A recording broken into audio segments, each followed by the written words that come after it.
Good evening, gearheads, and welcome to your Sunday night with Speed City. This is Jon Massengale, and I am in the studio in Austin, Texas, and we have a fantastic show tonight. I've got Bob Varsha in his studio in Atlanta. Bob, how are you, buddy? I'm doing great, thanks, John. A lot better than last week about this time. Yeah, you were a bit rough last week. I'm glad to hear you're feeling better. And we've got Jonathan Green down in New Zealand, and we're going to introduce him and his guests in just a moment because we're going to talk about what we got on the show tonight. Jonathan's got live guests, recorded guests, and all about the Toyota Castrol Formula Regional Oceania Championship down there. We've got a bunch of good stories out of Formula One. It's actually been a pretty active week in the news. Some really interesting stories to talk about. We'll get to all of that. But Jonathan Green, how is it down in New Zealand? And introduce your next guest there sitting next to you. I certainly will. We're living the dream down here, man. I'm at Lake Taupo, a beautiful old volcano. Just across the way, I'm at the Hilton Hotel with Nikita Johnson, and here he is. He's one of the top Americans, in fact, the top American after the first round. 16 years old from Florida, and he's ready to talk motorsport. Nikita, welcome to Speed City. How are you? Pretty good. It's great to be on. Well, we are very excited to have an American from Florida down there in New Zealand at the Toyota Racing Series at the Formula Regionals because we've been watching this for years and we've seen some amazing drivers come through there. Lots of Formula One drivers. So you're next in line, my friend. Are you ready? Are you excited about what's going on so far? Yes, sir. I'm very excited. We had the first weekend, got that done. So just very excited to go complete the next 4 weeks and see how we place. Anything can happen in motorsports, so just got to keep our head high. Well, Bob and I are going to, yeah, go ahead, Bob. Nikita. Well, yeah, Nikita, you're a part of what I'm going to call an American invasion of the Oceania Series. I believe there's 6 young American drivers, probably a third of the field. How do you explain that? Do you have any idea why Americans suddenly wanted to go down to New Zealand? Well, I'm pretty sure 5, and I think 1 Canadian, but I mean, it's pretty good for North America. Donald Trump would say that's 6. But the the Toyota series, the FR Oceania, I mean, I think it's probably the best winter series you can go do as a young and upcoming race car driver for IndyCar or F1. The car is a little bit heavier than your usual open wheel, but that helps a lot when you get to F3, F2, and Indy Next, and even IndyCar. So I think this is the premier feeder series, winter series program to go do for young and upcoming drivers. Well, Nikita, give us a little bit of your background. How did you get here to this point in your career? And just tell us what all you racing experience you've had. So I started racing when I was 5 in go-karts, then did that for a few years in Florida and then in the Southeast. Then I think when I was about 7 to 9, I went WSK, so that's European racing for go-karts in the category Mini 60. So about 10 to 14 years of age. And then after that, I hopped in a junior car. Then I was a little small kid. I was maybe, I don't know, 85 pounds, and it was so hard to put weight on. So we had the excellent idea of putting me in a shifter car at 10 and 11, which I thank my dad for that. And we were just driving at Orlando, and I was with Barkello and a few other people on track and shifter. I mean, keep in mind I was underweight, but I was kind of keeping up with them. And Formula 4 team down in Miami called Pole Position actually reached out to us and saw us there testing, shifter at a young age. And that's kind of how I got my entry into open wheel cars. I started F4, and then after that I went to VRD, stayed with VRD from 2019 until end of last year, going from USF Juniors, which I got 3rd place in, USF 2000 vice champion, and USF Pro 2000 vice champion last year with 9 wins on track, 8 wins off track. So that was my US, campaign. I also did US Legends cars on dirt ovals, asphalt ovals, and road course from 2020 until about midway of 2022, until I started my open wheel career. And then with VRD2, I did British F3 after I turned 16 last year, all the way until Brands Hatch, which I won. That is a heap of racing by any measure, Nikita. As you look around at the field, now that you've just wrapped up your first weekend on the series, you're doing well, but how do you feel you measure up against the rest of the competition, regardless of where they're finishing in the races? Are you middle of the pack, front runner? Do you have a lot to learn, or do you feel superior? What's your feeling? So I'm front runner right now. I'm fourth Mhm. in the championship. In practice, I was very fast. I was the top three almost every session and was fastest both of them. Unfortunately, we didn't get the results we wanted in the races. Just Mhm. it was a combined effort with the team and me, so we need to go figure out, what happened there for next week. But all these drivers have tremendous amount of experience, more experience than me actually. But I know I'm just as good, and I proved it on track. When I have the car underneath me and the driving well, I can be up there. Nikita, I want to talk about what you do to prepare. Do you and are there any sims for these tracks down there? And what else do you do? What kind of what kind of on track and off track preparation do you get to do? So I did a little bit of sim work at home because I have a sim. Uh, just because I think every driver has a sim at this point. It's just it's not mandatory, but it helps you so much to prepare for events. And so I did the sim for all these tracks just to try to get a reference of where the gears would be and how the turn-ins and stuff like that. I mean, of course, it's not the real thing, but at least you get to go practice the track a little bit. So we also get to have a lot of onboard and data from the team to go look at before we actually come in the actual race weekend. But when I get to the track, we do a lot more video and data. So that's basically the whole Tuesday, Wednesday is just all video and data. And then I make sure to go eat, a lot of protein and carbs and just be flexible. So I do a lot of stretching before racing because you don't want to be cramped up in the car.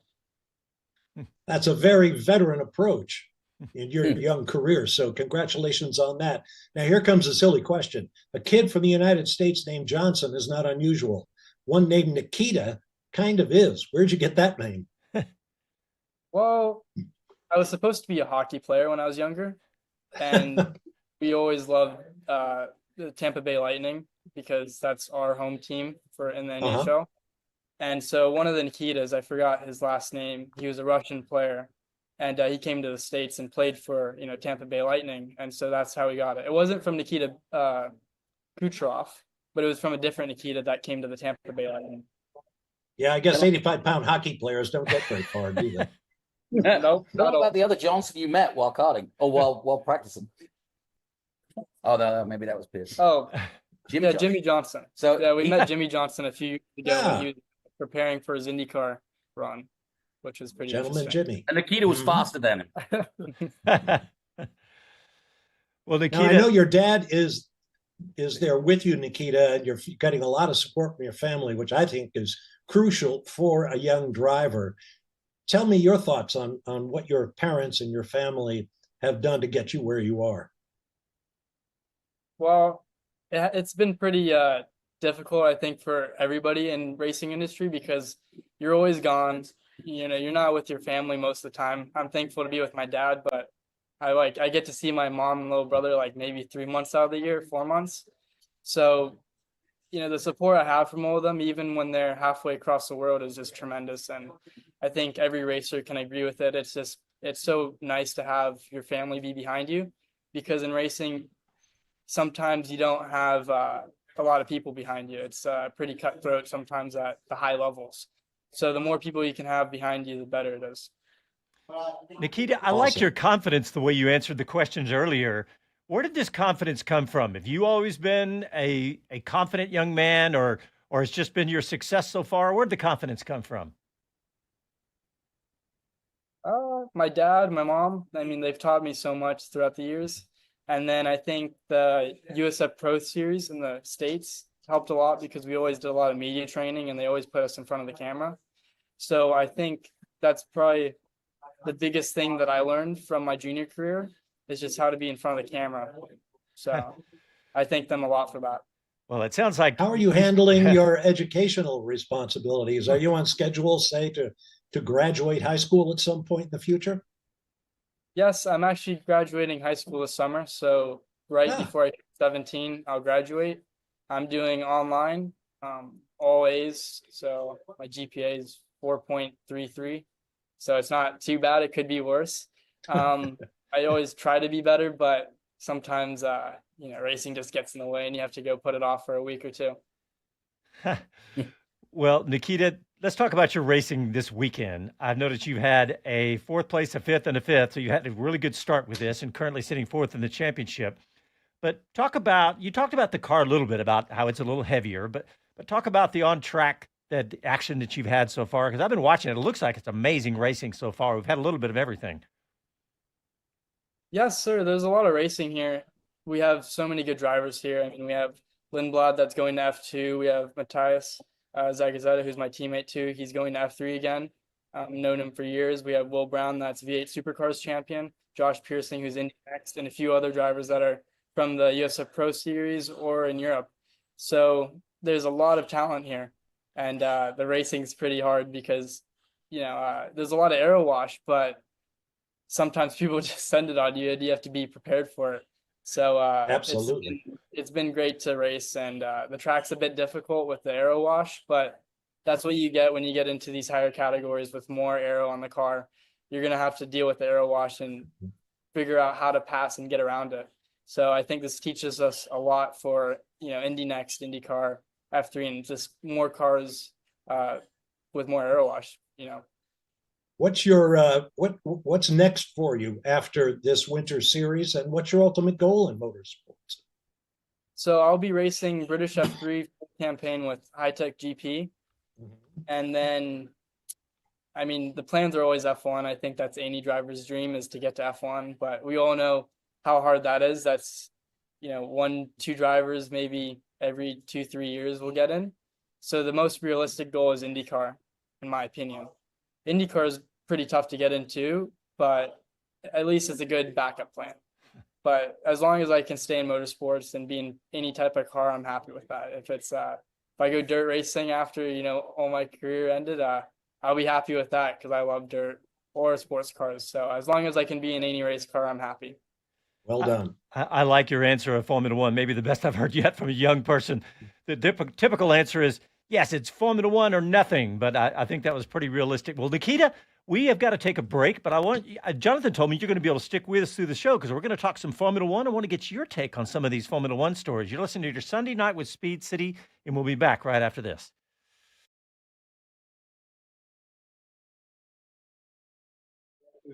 All right, we are going to stay live on YouTube for all those who are listening on a podcast later. And let me check out. Hey, Nikita, we got a question for you on YouTube. Let's see what this question. Wesman says, could Nita explain some of the difference between the FR and the GB3 cars?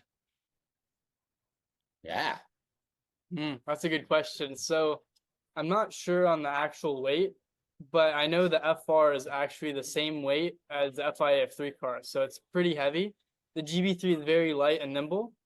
Even though it has 20 to 30 less horsepower, I believe, it's faster through the corners because it's so light and it has the same amount of aero. It's non-turbo. And it's non-turbo, yeah. It's kind of like an F4 it's then. It's a lot lighter. Yeah, FR is, I mean, to be honest, FR is like an F4 with just a little bit more wing and more power. A GB3 is it's its own car, in my opinion. It's very nimble. Different than the FI. All right. That evens the playing field, I would think, if everybody's driving a car that All right, here we go, guys. they haven't driven before. Exactly.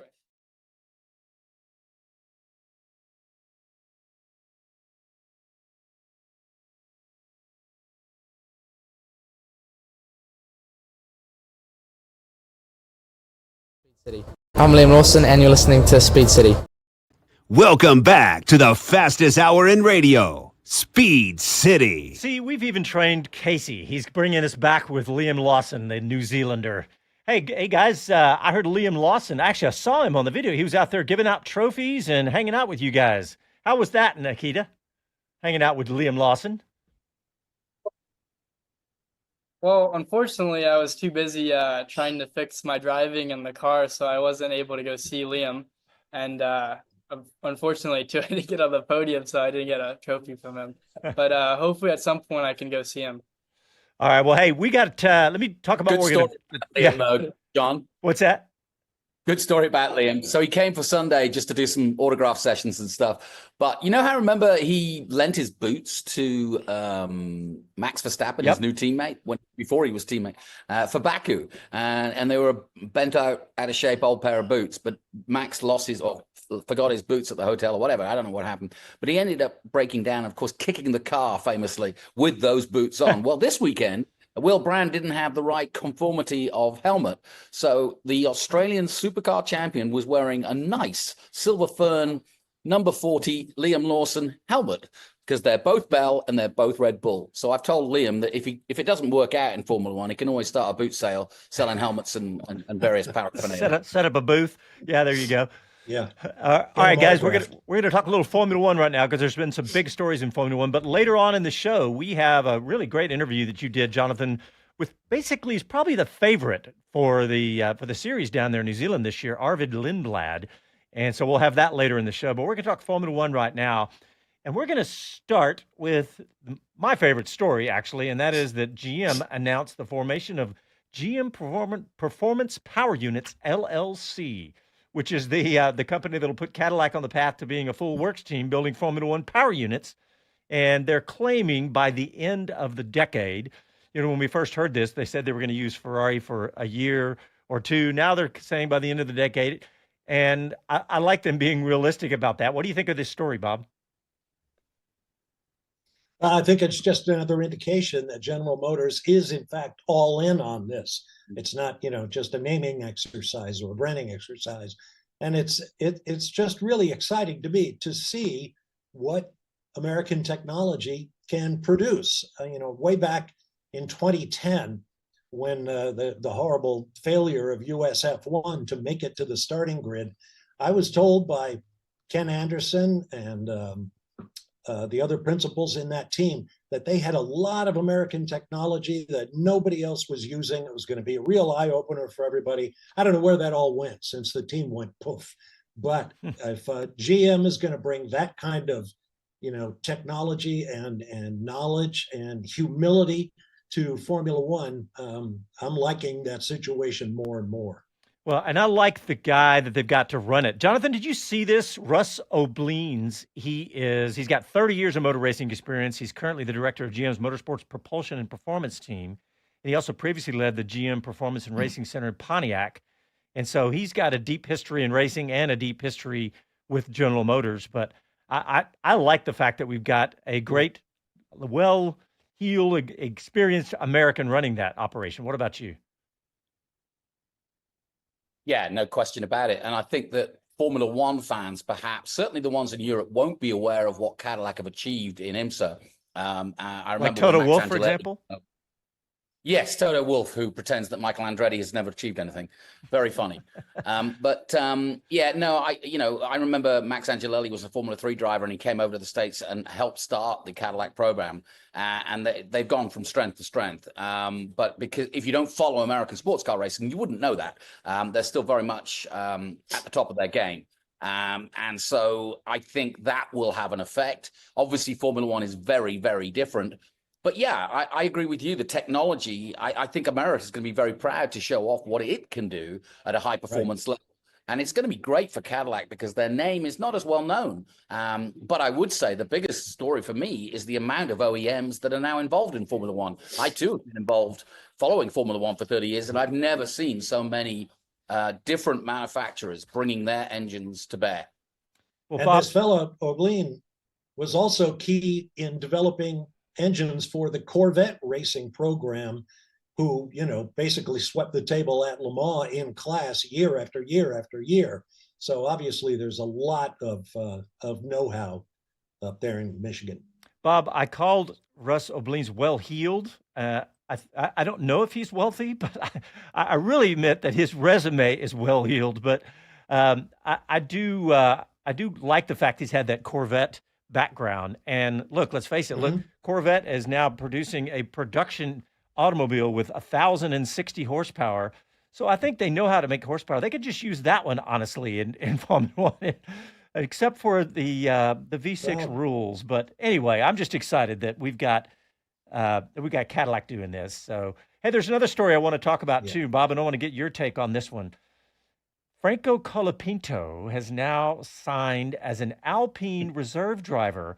And I want to ask you, how would you feel right now if you were the rest of the team, including our young Well, driver, Jack Doohan? Mhm.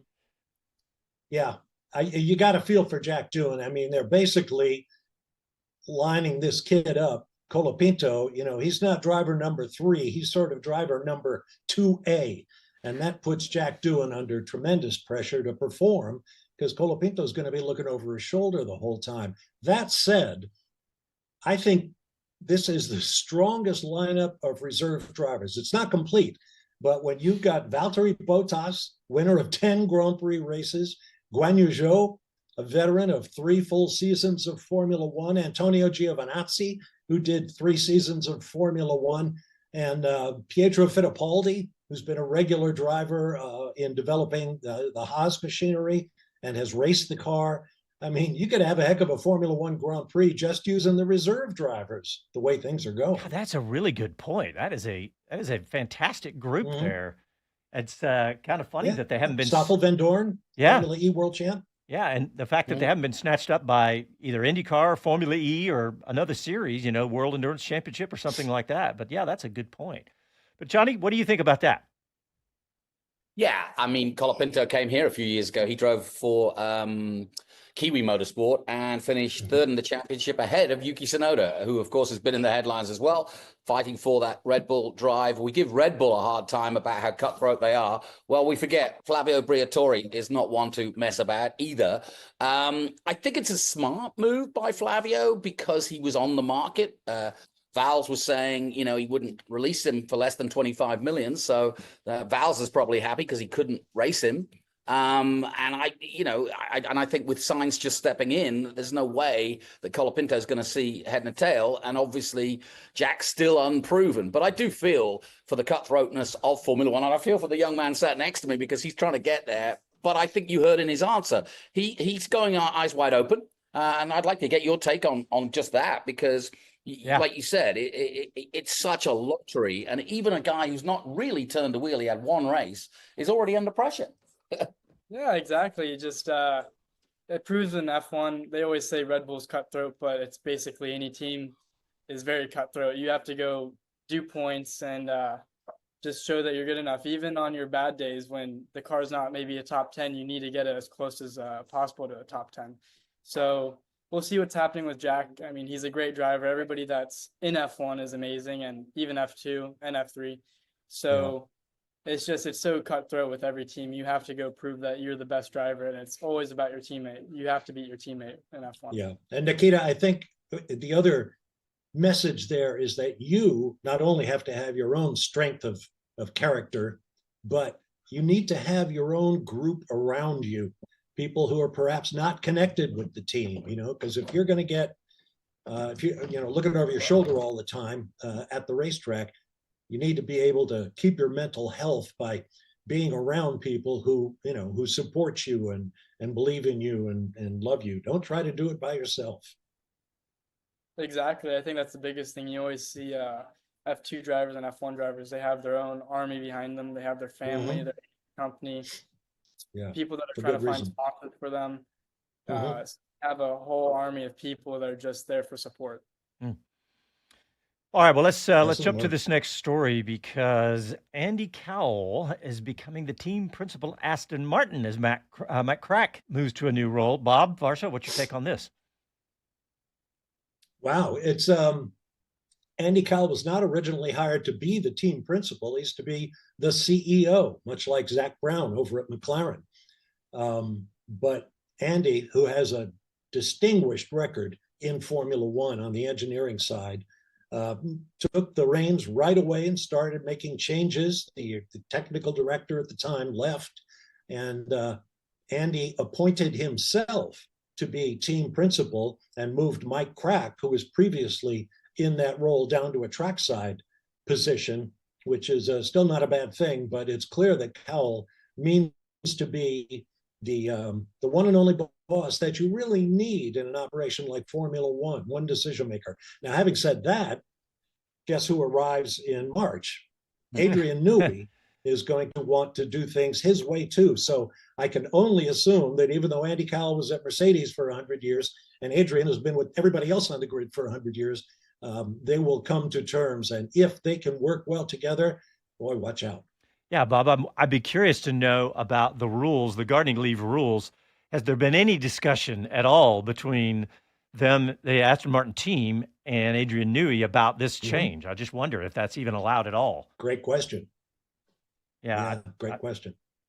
Yeah, I don't know, and it's interesting, but yeah, that's a big deal because, like, for example, you said Mike Crack's going to move to a trackside. He's moving to a position called Chief Trackside Officer. I think that's a brand new position, and maybe one they created just so he could stay at a certain level with the team. It's what it sounds like to me. Well, yeah, Formula One is really good at inventing jobs and job titles. Sometimes they're driven by the fact that certain individuals will have contracts, and it's going to cost a lot of money to get rid of them. So, give them a job and sit them in the garage or up on the pit wall, or make use of whatever their talents are, and and then let time take its toll as you continue to develop the team. But no question, Andy Cowell has hit the ground running at Aston Martin. All right, we got to take a quick break. And when we come back, we're going to talk about the Formula One calendar. There's been a change, and you'll hear about that right after this.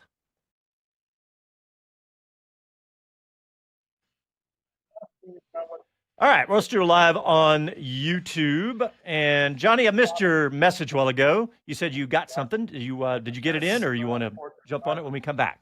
Get that out. Okay, Did you hear that, Jonathan? Critically important. Say again, what? I said I missed your message during the last segment where you said you got something, and I didn't. Oh, no, you came to me. It was fine. Okay, great. Just want to No, make sure I you did got it. It's fine.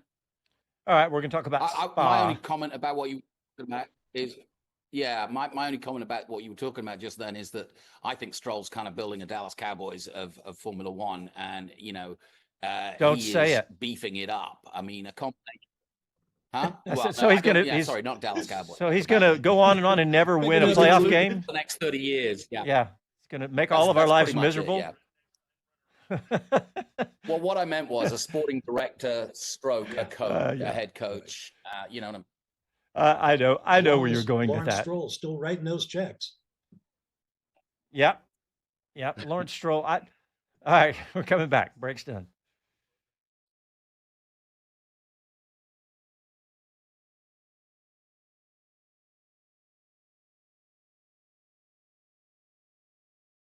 Hey, this is Tony Stewart. You're listening to Speed City. Welcome back to the fastest hour in radio, Speed City. All right, welcome back. I said we talk about the calendar, and we're going to talk about one of the favorites on the calendar for a lot of us anyway, and that's Spa, the Belgian Grand Prix at Spa. And the good news is that Spa is staying on the calendar all the way through 2030. But there is some bad news, Jonathan. Did you read about this? Yeah, it's going to swap. They used to do this with the German Grand Prix, and obviously Donington. We used to have a European Grand Prix at Donington. I think it's just the way of the world. There's only so many venues. Liberty are kind of hedging their bets a little bit. It gives them a little bit of wiggle room on, promotion fees and getting the job done. I hope it doesn't happen in America. We've got 3 strong races, and there could be 4 if Chicago or any other makes it. So you're going to see a little bit of swapsies, as it were. In other words, Spa will do 1 year, and then somebody else will do another year. I do think, sadly, more and more as F1 becomes owned by both American teams and Middle East teams, or Middle East money, we're going to see less and less European venues. And Spa is obviously one of the jewels in the crown, as is Monaco and Silverstone. And I hope it doesn't get to the point where we're not going to those iconic venues. Bob Varsha, I actually said 2030. It's actually through 2031, but I want to get your take on it, Bob. Go ahead. Mm-hmm. Well, as Jonathan points out, Formula One has been doing this for years. Back then, when the German Grand Prix changed between the Hungaro, what am I saying? The Hockenheim and Hockenheim and Nürburgring. Yes, didn't want to get Hungaroring in there. It was because neither of those locations could afford a Formula One race every year. and that still cost is a huge factor in Formula One. So rotating races gives interested promoters the opportunity to sort of marshal their resources. We won't have a race every year. We'll have one every other year or whatever it takes. It takes some of the heat off of the promoters and off of the schedule, because 24 races, I don't know if that the schedule can take any more. So if you want to go to other places, new places that are maybe willing to spend a whole lot money, a whole lot more money, that is, and I'm looking at you, Middle East. They want to go to Africa very badly. They want to go elsewhere in South America. You know, there's a lot Formula One could still do if there were enough dates on the calendar. This is like trying to book Johnny Green. You know, it's just, there's only so many weekends in a year. You just can't have him all the time. So yeah, I think this is it's an idea, and they'll try it, and you know, we'll see what happens. It also gives a promoter that needs to tidy up his racetrack and make it a, you know, a more spectacular place a little bit of extra time to do that. That's a good point. I was just about to say maybe they could, you know, ask a few of these promoters, go, hey, who needs a year off, and let's do a little, you know, swap-a-rooski there. But I'm not going to ask you guys which ones you'd rather see rotate than Spa. But by the way, Spa, this 24 last year, they had 380,000 fans. So it's not like the race is not successful. And they also recently upgraded the grandstands, increased it by 10,000. So, and they also enhanced some of the off-track and fan stuff. So they've made some investment, and they've, you know, clearly with 380,000 people showing up, they've done well. So I don't know. I think that I don't hate this. I just wish it wasn't Spa, and I don't, off the top of my head, I don't know where I would have rather. But anyway, well, you know, Spa's been on life support for some time, so this is a, you know, a hand up for them. They can, you know, as I said, marshal their resources. They can gather more support and continue. Johnny? Yeah, I was going to say, look at the Dutch Grand Prix. We waited 25 years, and now it's gone again. Yeah, they're leaving at the end of the year. It's just not something they can do on an annual basis. So maybe Zandvoort can be talked into rotating with someone like Spa, or, you know, France wants to get back on the schedule. Germany wants to get back on the schedule. You know, it's quite a scheduling headache. Bob, I wanted you to talk about this story of a recovered Ferrari after, what, 30 years of being stolen from a Formula One driver? Tell that story. Here's what happened. I got a note from a listener this week, Jason Dial, who said, I was watching the 1995 Spanish Grand Prix, during which you talked about the fact that the previous weekend in Imola, Italy, the two Ferrari drivers of the day, Gerhard Berger and Jean Alesi, had both had their company cars, fabulous $500,000 512M Ferraris, stolen. Berger, his was stolen out of a restaurant parking lot. He saw the car moving. He ran outside to stop the guy, and all of a sudden he said, I realized this guy's going to run me over a car, leapt out of the way, car disappears. Alesi's was taken another incident, neither heard from again. Earlier this year, in March, Ferrari, who keeps very careful track of where all of their cars go and who owns them, blah, blah, blah.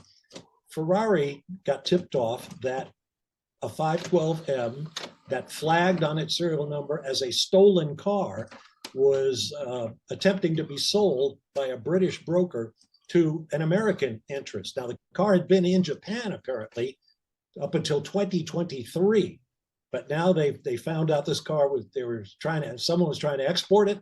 They moved in, did all their research, seized the car, and it turns out to be Gerhard Berger's car, stolen at Imola back in 1995.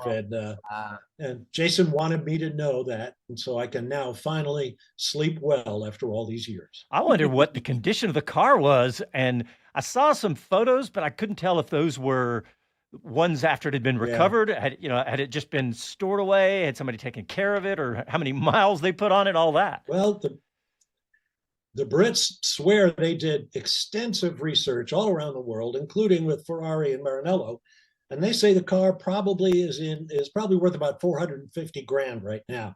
How far that may be from, from Concours condition, I don't know, but Well, I think it's just a really cool story. And I hope Gerhard Berger buys it. yeah, and now the car's worth even more. They didn't factor in what you just said, the fact that it's associated with this crazy cool story that it was That's right. disappeared for 30 years. I thought that was pretty crazy story. And Alesi's is still out there somewhere. Oh, yeah. Bob, I want to talk about one more story that you dropped into our show documents here about Toyota, and Formula One. I know they're going to come back with Haas, but what's the rest of that story? Well, it turns out that this Toyota association with Haas may be more than what it appears. Some enterprising journalists have been hard after the director of Toyota Motorsports, who for the longest time said, no, we're in world endurance. We're doing, what we want to do. We're not looking at Formula One. Well, more recently, this same gentleman, whose name I don't have in front of me, said, we're kind of moving in the direction where we could see Formula One again. And I would assume this Haas connection is critical to that effort going forward. Yeah, that's going to be really interesting. I thought that was one of the best stories for Haas this year, this 2024, I should say, teaming up with Toyota and all those resources. But all right, well, guys, we're going to take a quick break now, a little bit early, because when we come back, we're going to have this full interview that Jonathan, that you did with probably the favorite down at the Formula Regional Oceania Series, Arvid Lindblad, right after this. That in front of Nikita. I'm going to say, yeah, he's really riling up Nikita this morning. What are y'all talking about out here? Are y'all, is there beer flowing over there? Is that the second beer, Hey, Greenie? while we're on the break. No. Hey, and by the way, quit bloody riling up Nikita. Nikita, who was fastest in practice? You or Lindblad? The lap record. On a Lap record. Ah. Lap record. Better than Lindblad. Really? Don't keep riling him up here. Okay, I like it. Or maybe rile them up some more. Sounds like it's working. Hey, John, another good subject is how other countries support their drivers and America doesn't. And we've got, American hopeful right here, who will timing-wise be in the perfect line for Cadillac and GM, whether it be reserve or whether it be a part of an academy, Ooh, I like whatever it. it might Love be. But he's certainly going to be an age and of a super license potential by then. All right, don't let me forget. We're going to do that. We'll come back and other- go straight into the interview, and then we'll talk about that. Go ahead, one more. The other thing is High Tech GP, the owner of that's Oliver All right, Oaks. we're Yeah, He's runs the team. Alpine. Okay, we're coming back from the break, guys.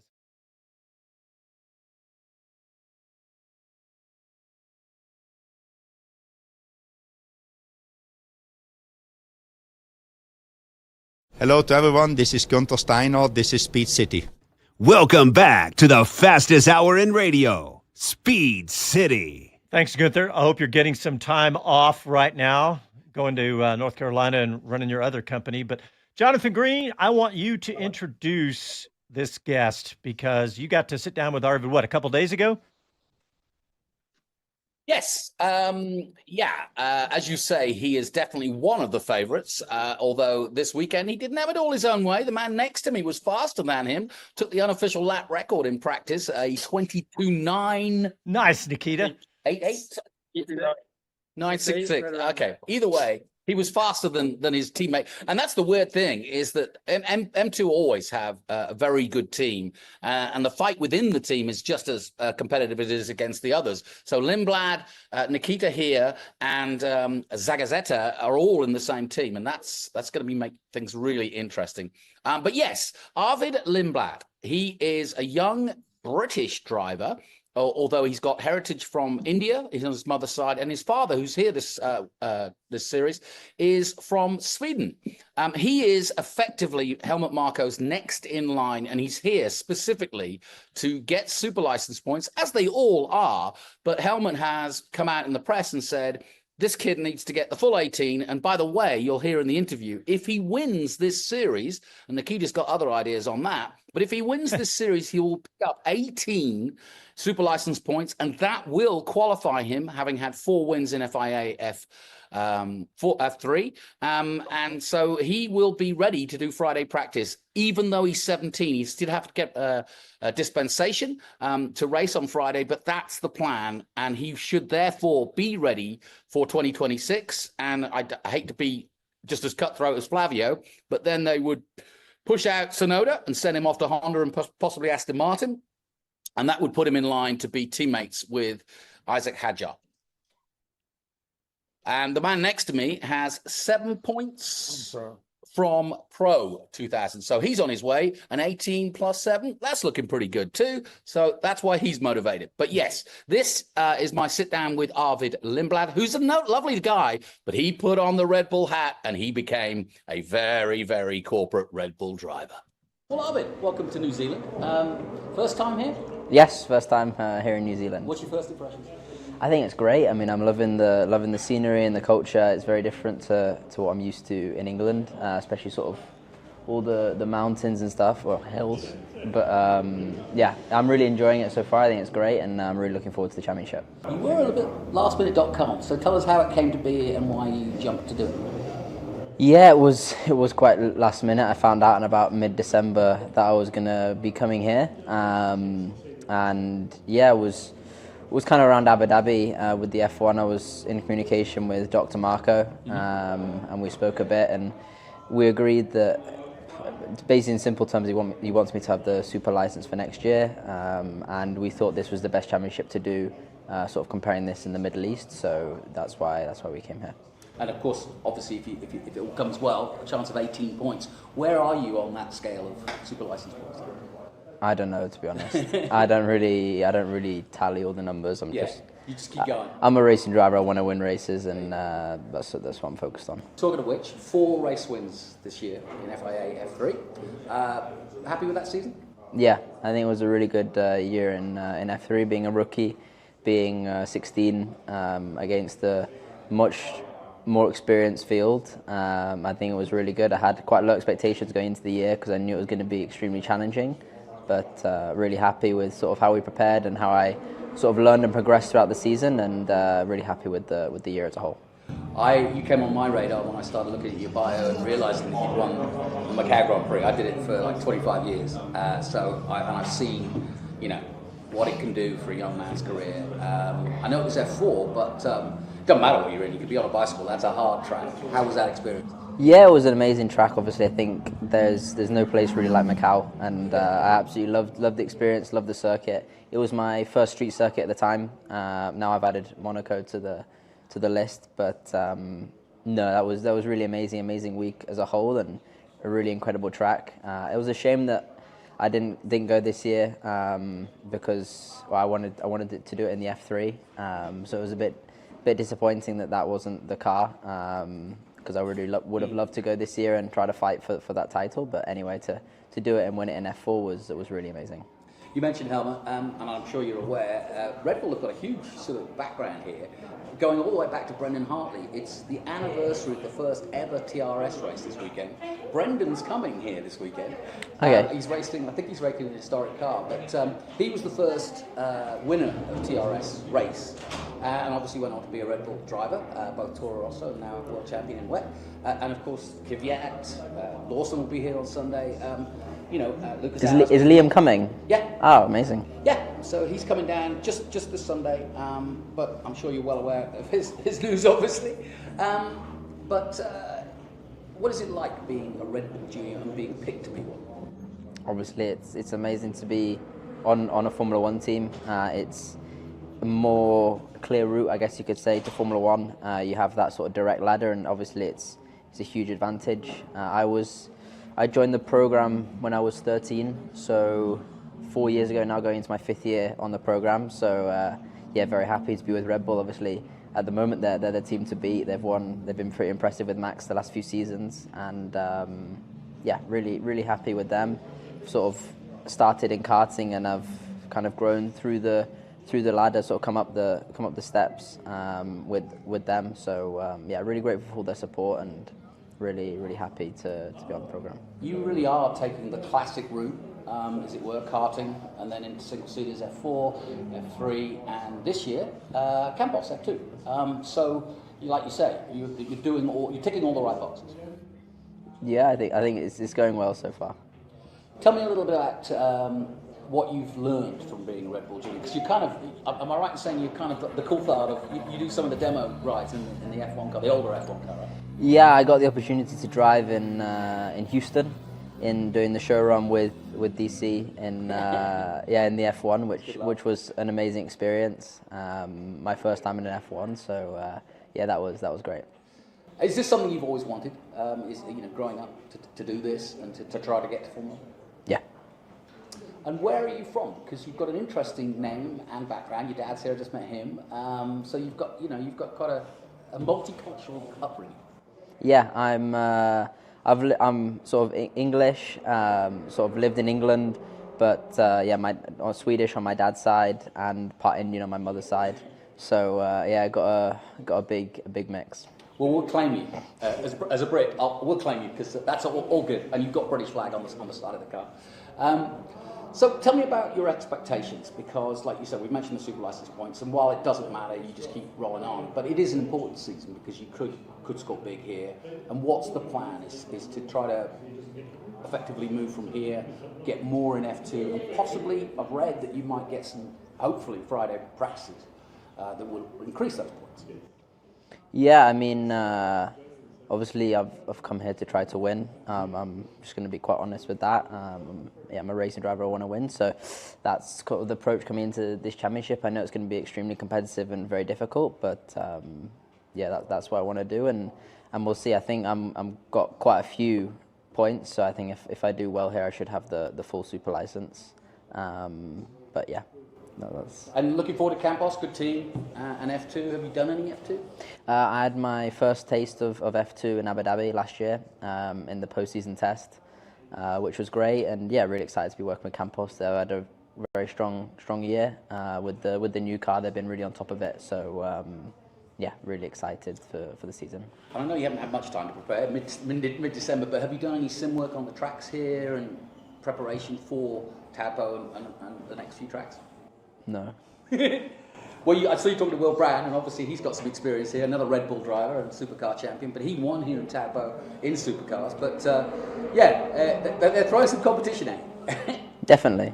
Who do you know of the people that you're racing against here, or may have raced against before?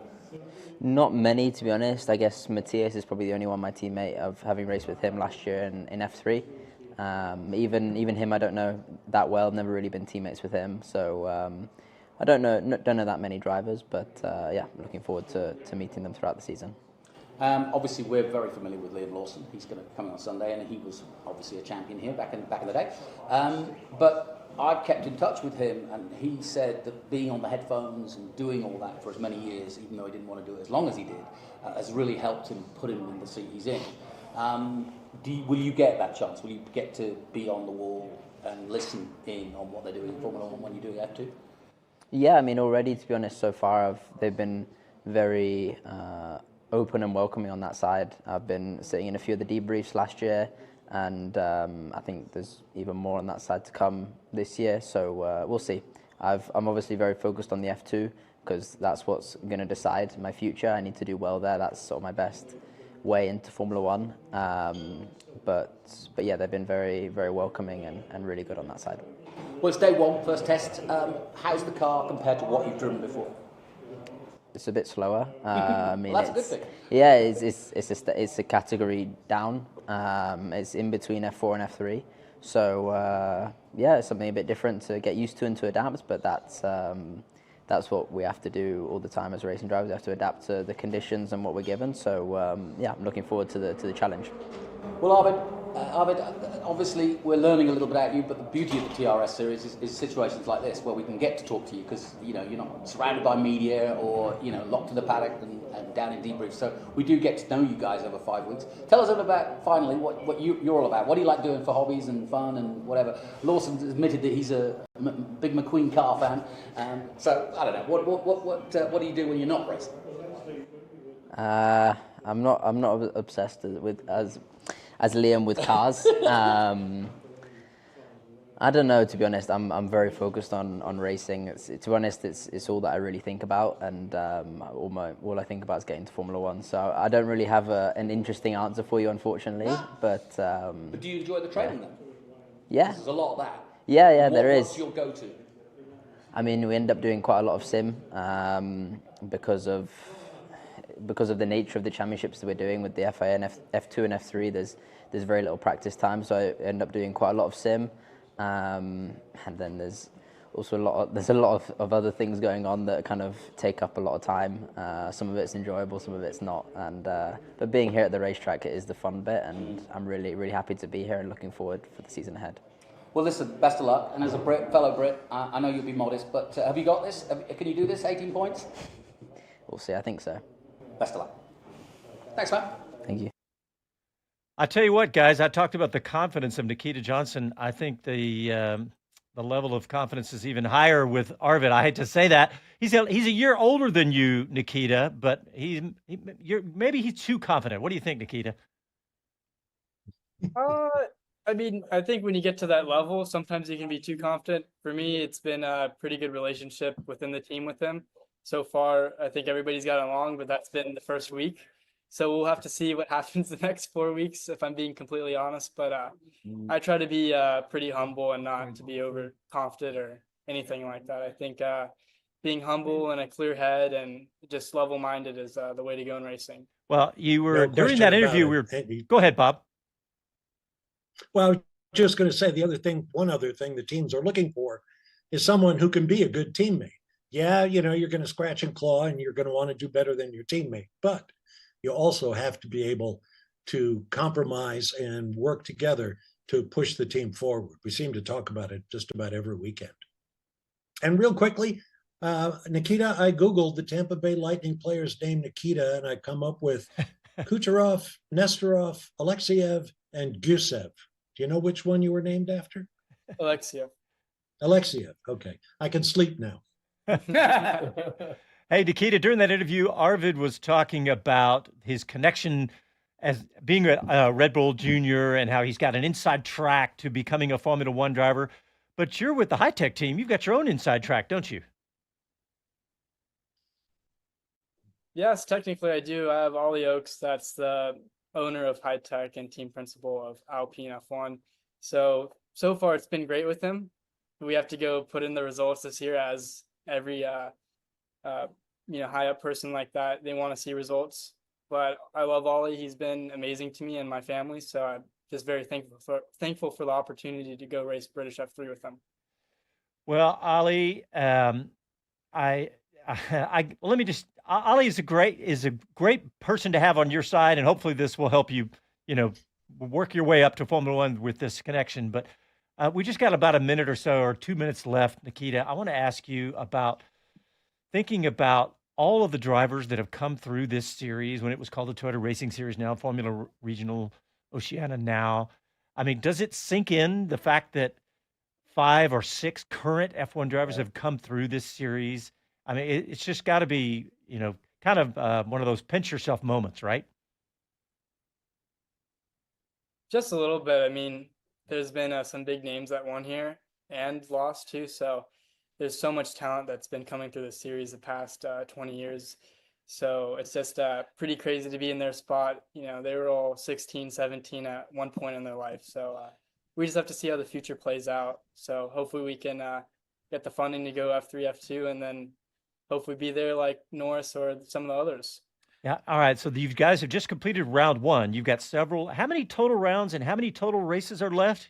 That could be a Jonathan question. Either one of you guys. 15 rounds. Nikita knows. 15 rounds in all. 3 races at each round. So we're heading to Hampton this week for another 3 races. But it's over 3,500 kilometers of racing. Wow. And how Hey, far? Nikita, I think did you hear Ollie Rowland won the Formula E race in Mexico City today? Yes. I did. Hey, cool. Before we go, let's get Americans behind this kid. He's definitely on his way and will be ready. So let's get that social, and how can we follow you? So Nikita Racing on Instagram. It's pretty simple. Yeah, I like racing and my first name. And then Facebook is just Nikita Johnson or Nikita Johnson Racing. So those are the two socials. That's where I mainly post. So hopefully we can get some American sponsorship behind us because like other countries, they sponsor their drivers, mainly South Americans. They go, their own country sponsors them. But in the US, we don't really have any of that. And we have a lot of tech companies sponsoring F1, and it would be great to see them get behind a few future F1 American drivers. So hopefully in the next few years, we can get that for me and the next Americans that are coming through. It would be great to see that. I love that, Nikita. And maybe send a resume over to the Cadillac F1 team, find out the address, the phone number, shoot some text over, because they have said they are going to have Americans on that Formula One team, and we would love to have you. Nikita Johnson, thank you so much for coming on the show. Thanks, everybody, for tuning in, and we will talk to you next Sunday night.